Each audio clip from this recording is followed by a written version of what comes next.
Hair loss is one of the most common complaints I see in clinical practice, and also one of the most mismanaged one.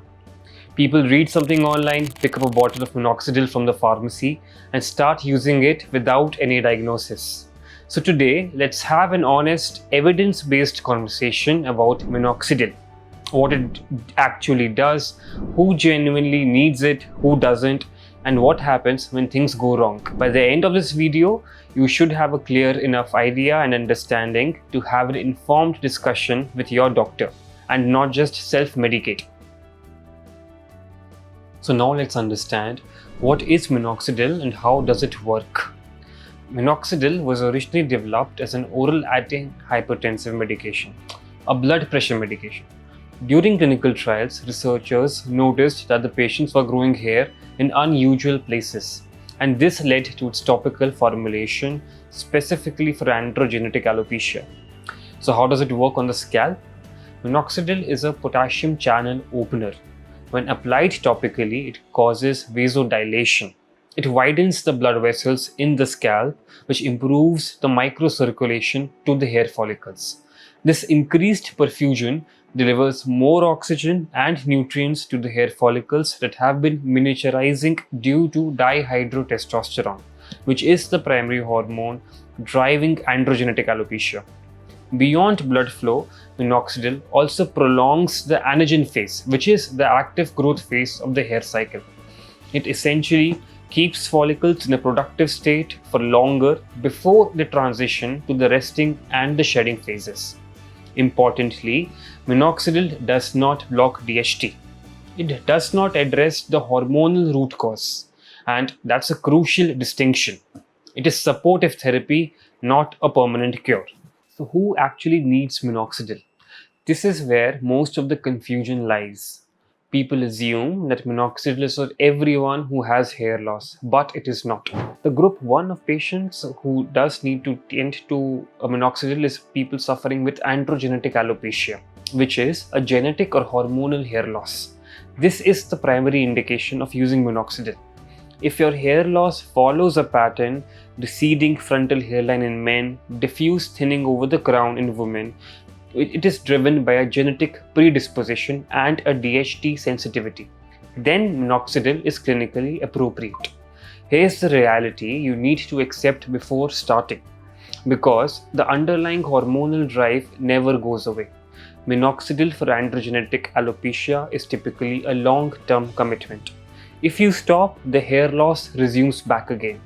Not because minoxidil caused dependency in chemical sense, but because the pathology was never treated and only managed. Used correctly and consistently, minoxidil can stabilize hair loss, and in some patients, particularly earlier in the disease course, you may see modest regrowth or reversal of miniaturization. The benefit is far more significant when started early. The group 2 type of patients where it is effective is patients with telogen effluvium and reversible hair loss. This is equally important to understand. Not all hair loss is hormonal. The telogen effluvium diffuse shedding is triggered by physiological stress. It can be caused by severe illness, major surgery, significant nutritional deficiencies, rapid weight loss, or prolonged psychological stress. In these cases, the follicles are not damaged, they are temporarily pushed into a resting phase. Once the trigger resolves, the hair cycle self-corrects. Minoxidil can have a role here, not as a cure, but as a bridge. It can reduce the extent of shedding during the recovery and give follicles a supportive boost. Crucially, once the underlying cause is corrected and the effluvium settles, mainly patients can taper and stop minoxidil entirely. So, no, not everyone who starts minoxidil is on it for life, but that determination has to be made by a clinician and doctor, not by guesswork.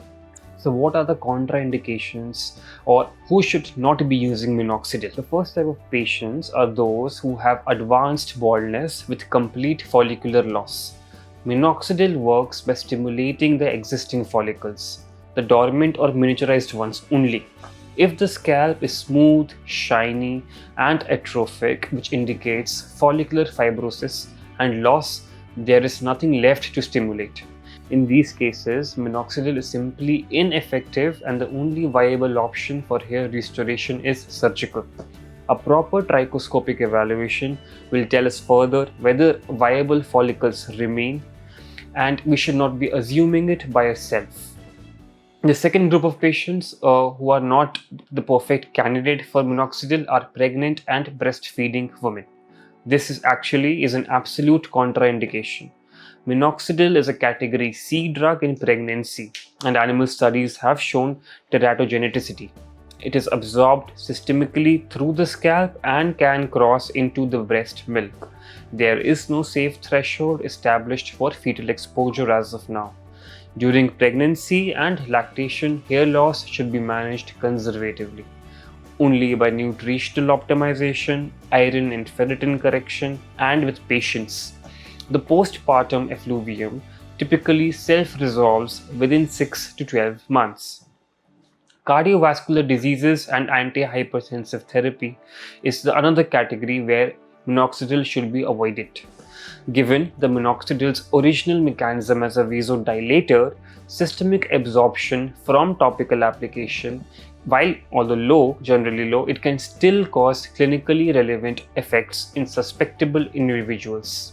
Patients with pre-existing cardiac conditions, arrhythmias, or those already on antihypertensive medication should not start topical minoxidil without clearance from their cardiologist. Symptoms to watch for include palpitations, peripheral edema. These are rare, but these are something which should not be negligible at all. The fourth category of the patients where minoxidil is not advised is patients with significant scalp pathology. Minoxidil solution, particularly the liquid formulation, contains propylene glycol and alcohol as solvents. These facilitate dermal penetration, but they also carry irritation potential.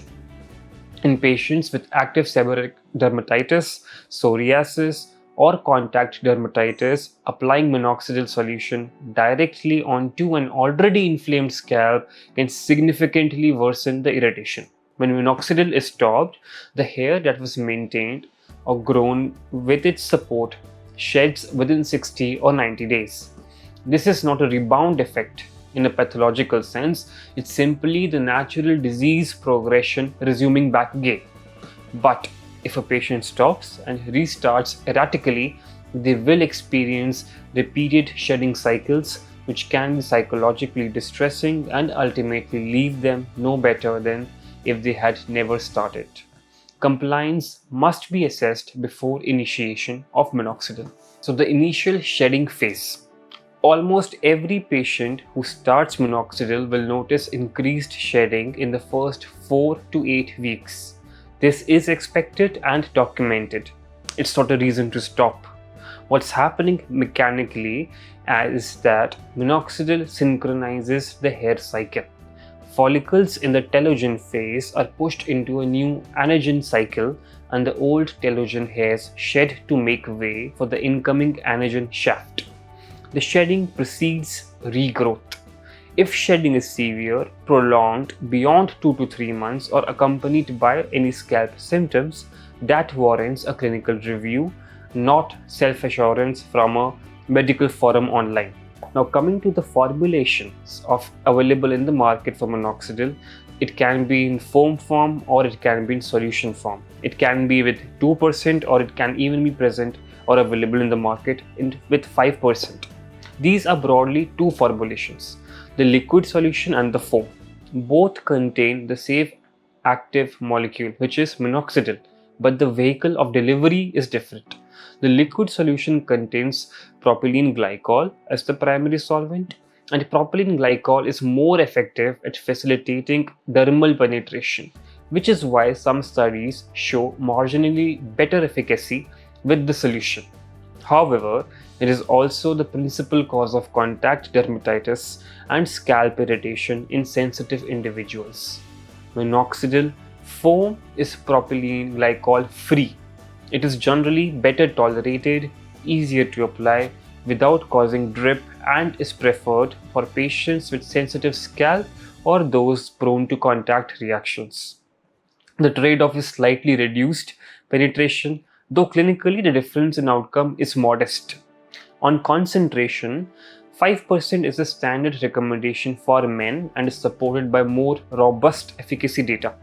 In women, 2% has historically been preferred to reduce the risk of unwanted facial hair, though 5% is increasingly used in women with good tolerability at the discretion of the treating physician. There is no universal formula. It depends on the clinical scenario of the patient. Regarding the application of it, the solution should never be dropped directly from the dropper onto the scalp, as this causes pooling. Apply to the fingertips first, then distribute evenly over the affected area. Evening application is preferred since the hair is typically unwashed and the scalp environment is stable overnight. So now talking about minoxidil and its application and its association with flaking, scalp flaking. It's a dandruff. This is a very common complaint I hear, which is I started minoxidil and now I have dandruff. It's worth clarifying what's actually happening.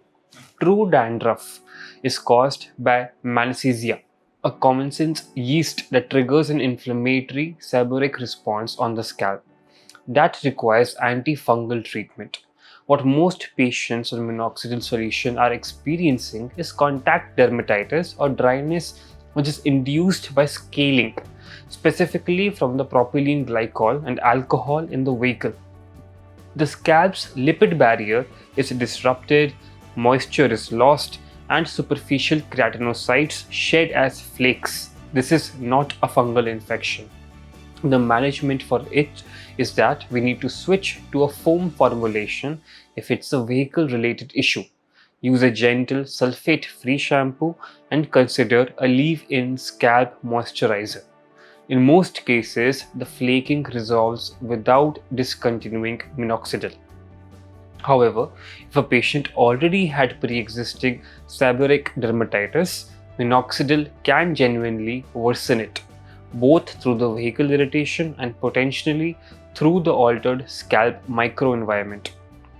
In this situation, the dermatitis should be treated concurrently. So, talking about what a proper clinical approach looks like. At QHT Clinic, no patient is started on minoxidil without a structured evaluation. This includes a detailed clinical history, duration and pattern of the hair loss, family history, medication list which they are on, any recent illness or surgeries, the nutritional status of the patient alongside a trichoscopic scalp examination. Trichoscopy allows us to directly visualize the follicular density, the presence of miniaturized hairs, perifollicular inflammation, and scalp condition. It tells us whether there are any viable follicles to work with and whether minoxidil is likely to be meaningful in the patient's case. Only after the assessment we decide on formulation, concentration, and whether to combine minoxidil with other therapies such as finasteride, GFC, PRP, or any kind of laser therapy. So from this video, what should be your key takeaway? The thing is that minoxidil is an effective, well-studied tool in hair loss management. But like any tool, it needs to be used correctly, in the right patient for the right indication. If your hair loss is androgenetic and you expect a long-term commitment, it is the right way to go ahead.